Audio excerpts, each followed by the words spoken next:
Here we are at the Black Labrador in Houston's Museum District to discuss the book Good Omens, a book written by a couple of Brits, Terry Pratchet and Neil Gaiman, about characters who are careening towards the end of the world, which is apt because, again, we're in a British-themed restaurant. It takes place in Britain. And it seems like it might be the end of the world. We had a biblical flood less than 2 years ago. Currently, high levels of benzene in the air. Just another day in lovely Houston, Texas. Right.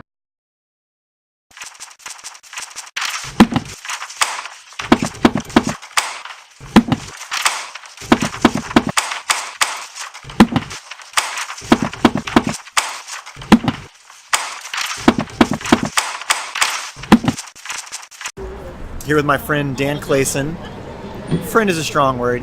We were co-workers. I would say don't push it. Don't push, okay. We worked in this building together. We're both teachers, unfortunately. Both were called to that miserable career, but it'll be all right. I was going to be miserable one way or the other, so... That's true. And double down is fine. So we have to find our fun any way we can, and one of the ways we find our fun is by enjoying silly books like Good Omens. What is the book about for those people who might want to pick up the book but don't know anything about it? It's about the biblical end of the world, which... all right, there you go. Yeah. That's from page 1 to done. Yeah. It is about just Lucifer, the Antichrist is there. Yeah. He's wreaking havoc. Yeah. He's an 11-year-old boy. And, that's true. So, hitting the fan. So the Antichrist is a main character in the series, or in the book, not a series. Not just a main character, he's kind of the main protagonist. Central driver to the plot, yeah. And then, what do you call Aziraphale and Crowley? What are they? I would say it's an ensemble piece. So Aziraphale, an angel, and Crowley, a demon, who've been there since the beginning of humanity, have both been tasked by their opposite sides, the devil and God, to sort of be there and prepare and pave the way for the end times. Yeah. And did they decide at the beginning that they don't want that to happen, or did it come after thousands of years of living on Earth? So the book starts at the Garden of Eden after Adam and Eve have been cast out. We kind of learn that Crowley, I think it's implied, I don't think that it's actually said, but I think it's implied that he's the snake that actually has convinced Eve to pluck the apple. Yeah. And that's one of my favorite things about this book too, and I'm sure we'll get into it, is the importance of apples. I think is really cool thing. Yeah.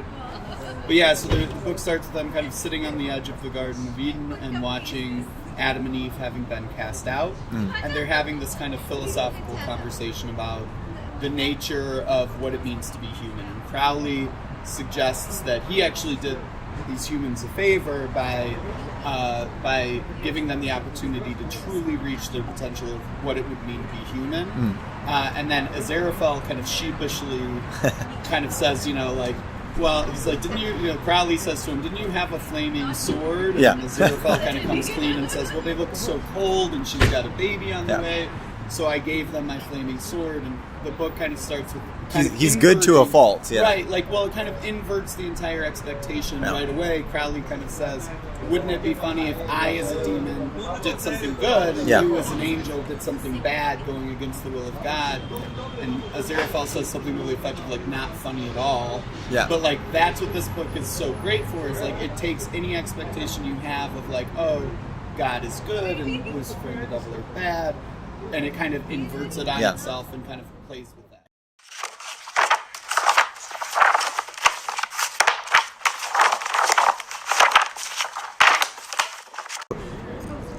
They have been on Earth since then, and have now fallen in love with living on Earth, really? I mean, they enjoy it. Yeah, I think that the funniest part about it is that they love Earth and they love people. Yeah. But more so than that, the driving force, which is really funny to me, is that they also find their respective, proper places very boring. Yes. Like, Aziraphale doesn't want to go back to heaven, not because he doesn't love God or whatever, but because he thinks it would be less interesting. Yes, I remember. And Crowley is the same kind of way.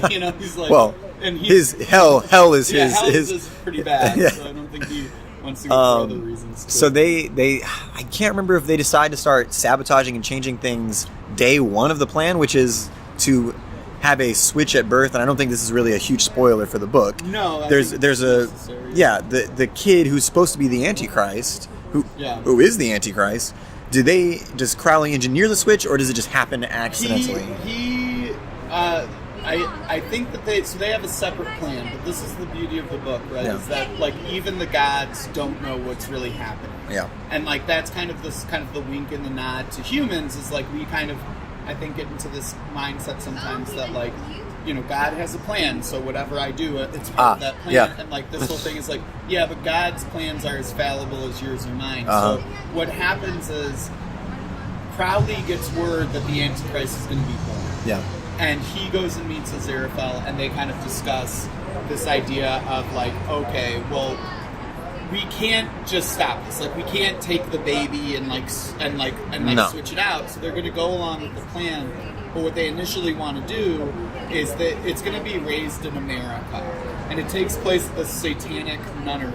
Yeah. Is that the right covenant? Yeah. It's like a Satanic covenant where these nuns all... Church of Satan kind of thing, yeah. It's hilarious. And their plan is... Church of Satan. It's hilarious. It's hilarious. They're going to take this baby. The Antichrist is going to be taken to America, and that's where it's going to be raised. Yeah. So I think that they actually both go to America. One disguised as a gardener, the other disguised as... I don't remember, maybe a cleaning lady or a nanny or something.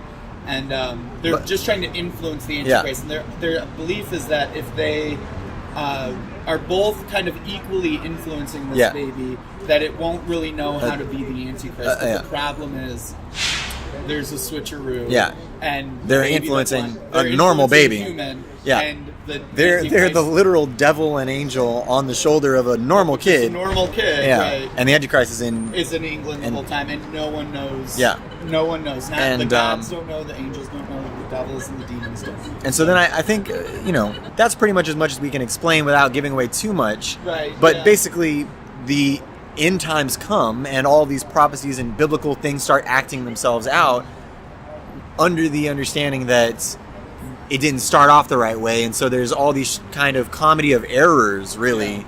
And that's just one aspect of the book.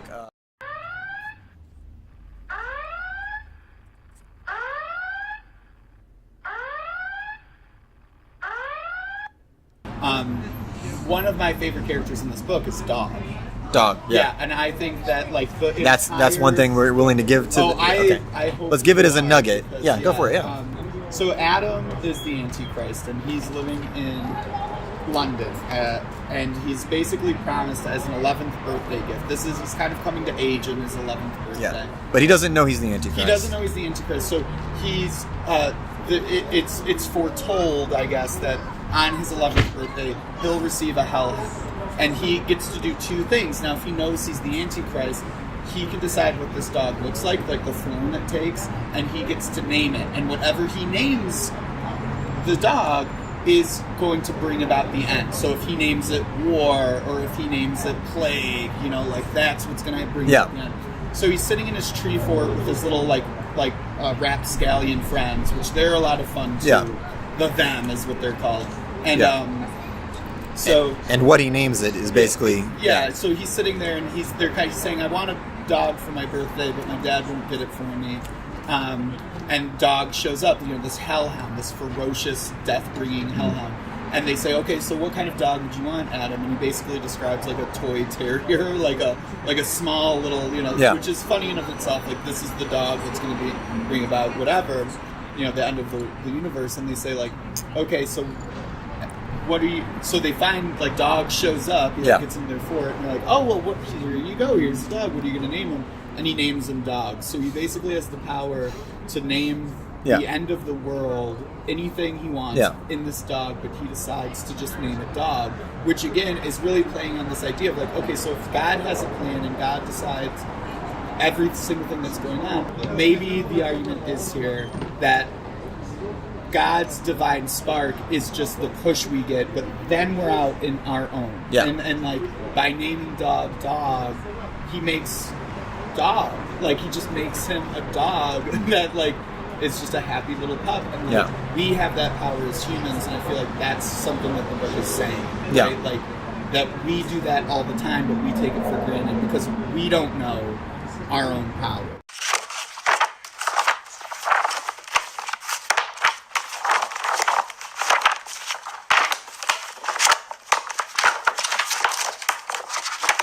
I want to talk about Adam Young because he is he's my favorite character actually in the book. I don't know, Aziraphale and Crowley are really great. I love them, and I love the whole mythology around the Agnus Nutter prophecies and that kind of thing. I really enjoy that. Her backstory, like what happened when they caught her being a witch and tried to burn her at the stake. That's amazing. When you read the book, you'll see. But Adam Young and his friends are it's some of the funniest scenes to me because it's just like a bunch of little kids hanging out and only understanding pieces of the world. And maybe we all only understand pieces of the world. I don't know, if I don't necessarily know it's saying that's about kids, but it's actually beautiful because what they understand about the world is like what they see on the news in the UK, or like what they read in the tabloids, or like what they've seen on like some kung fu shows. So they're talking about like Tibetan monks, and then when Adam Young starts to get these Antichrist powers, these powers that can do things, start to have an influence on the world, and he does start to change things. He starts to change things with that understanding of what the world is, without even knowing he's changing. He doesn't know. No, he doesn't know. Yeah. So he's creating a tabloid reality. Yeah. And I remember there's one point. I mean, his big focus is environmentalism. Yeah.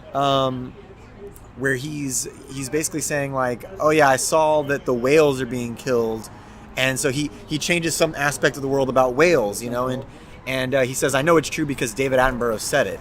Yeah. And it's hilarious. I mean, that's what you would, as a kid, it's like, well, it's all, yeah. The guy who narrates all the documentaries, he said it, so it's true. Well, and again, that works as kind of a microcosm of the bigger thing of like kids see things in black and white, and what Adam learns as he becomes an adult is that the world does not exist in those colors, or like they do, but they're only extremes of a much wider scope. Yes, right? And like, which I think is the big message of the book. Right, and it's like that thing of like, well, okay, so if killing whales is bad, then this is good, but that causes problems too. Yeah. And Adam starts to realize that by taking those extreme things, and then like you pull out and you look at the bigger story that's going on, and we're talking about God versus the devil, and what it's asking us to do is consider that.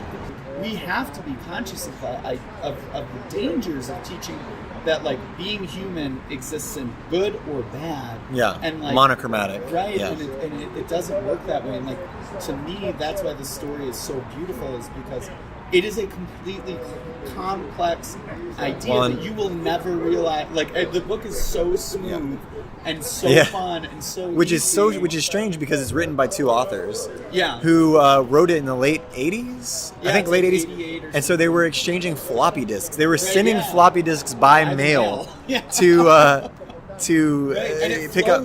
It flows so well. They complement each other so well. Yes. You would, and I mean, like Neil Gaiman has humor. He does for sure. In his writing, and Terry Pratchett can do dark just like Neil Gaiman can. So I'm sure like that was kind of like they both had a little bit, yeah. But like you can read this book and not for a second feel like, oh, I'm in Neil Gaiman. Like there's a couple of times where I definitely go, that feels very much like Neil Gaiman. But if you were to say, nope, that's Terry Pratchett, I would go, yep, I'm totally in. I'm totally bought. But like, and that's what I'm saying is like, when you read that book, it can just be a sweet, funny, kind of like quirky, kooky reimagining of like what the end of the earth could look like. Yeah. But it can also be this way bigger thing that is way talking about stuff that like you won't even feel is happening. It's not weighty, but it is. Yeah. It's really wonderful.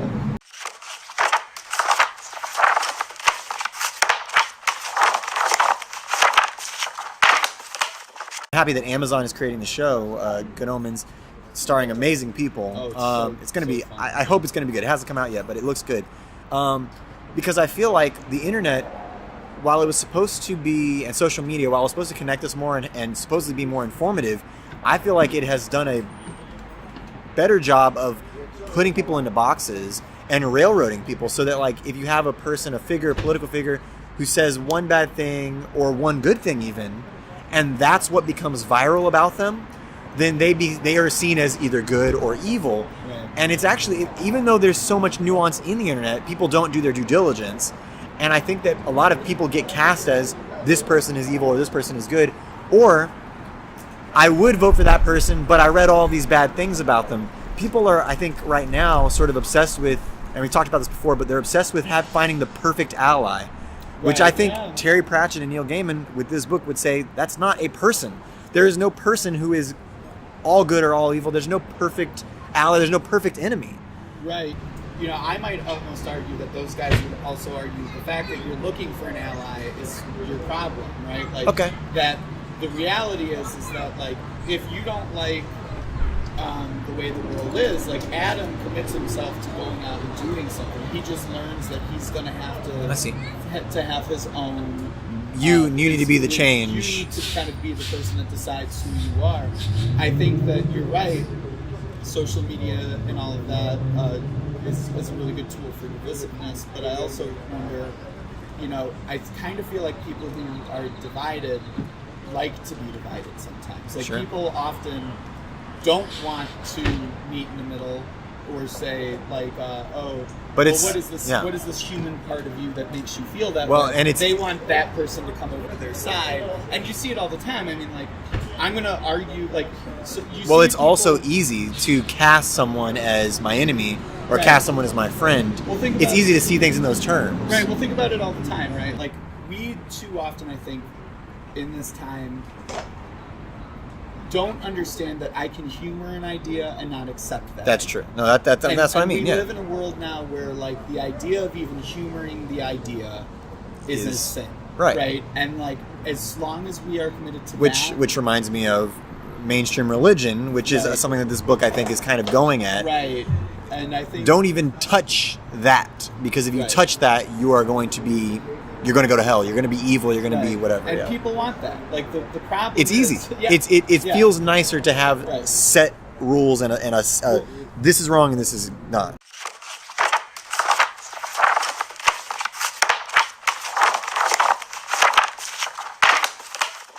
I think there's a million different ways to read this book. Okay. And I've read it, like I said, I think I've read it in full 3 times.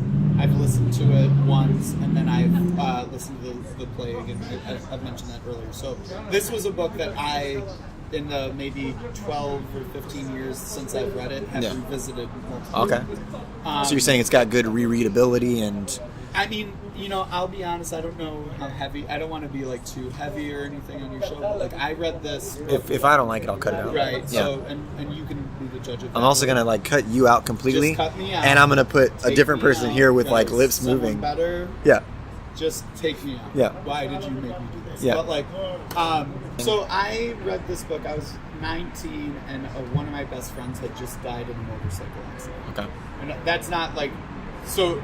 I think when I found this book, what it had to say about humanity, I was needing to hear. You needed that, yeah. You know, there's this, and Adam reminded me so much of my friend Kyle. Oh, wow. Is in terms of... So you're the Antichrist in the book? Just that he was so, you know, he was free and he was free-willed. Yeah. And, like, because...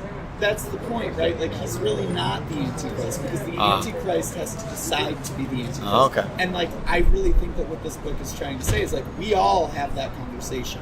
Yeah. And we all decide, like, there is no scarier notion than a human being deciding that they are going to be the worst incarnate of themselves. Like, demons, hell, none of that is scary. That's true. Than a human being making that decision. So, for me, like, reading a book, and I had also just read for a class Milton's Paradise Lost, which, like, I don't think I could have appreciated this book not loving and having a better understanding of Miltonian influence on Christianity, because so much of the theology or, like, the mythos that they're talking about is Miltonian. Right? And so, like, it was just like I was at a really tough spot in my life. I had just lost a friend. I was, like, young and in college, but, like, it just hit me, like, kind of at the right time, and like, the things that it was saying, and, like, ultimately, you know, in the culmination of things, like, the joy of a young boy eating an apple, like, always really spoke to me of, like, that's the good stuff. right? And if you can be the type of human where you understand that is a really important thing, Yeah. then you really get what it means to be a human.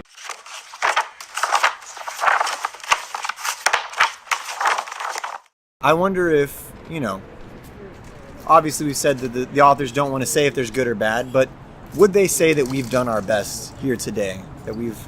Have we done our best? No, I had phoned most of this. Okay, well, we tried. Okay. You don't speak. He did not. I tried. Brandon, serving as cameraman again, he seemed to have tried a little bit. I did my best. Thanks, Dan. Thanks for the conversation about Good Omens. I'm going to cut most of it, but I would appreciate it. Yeah. Also, I didn't sign your waiver, so there has to be a blue dot Yes, sir. or a scrambler over my face. I think the audience would prefer that, actually. I would also prefer it if you can figure that technology out for just walking around. I can't. That'll if your face is in it, it's because I can't figure the technology out. That's what's going to happen.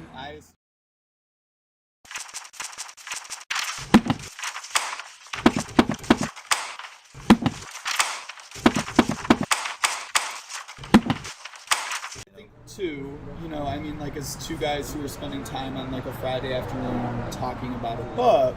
Are you about to propose to me? Yeah, it's happening. Get the dancers up, right? But like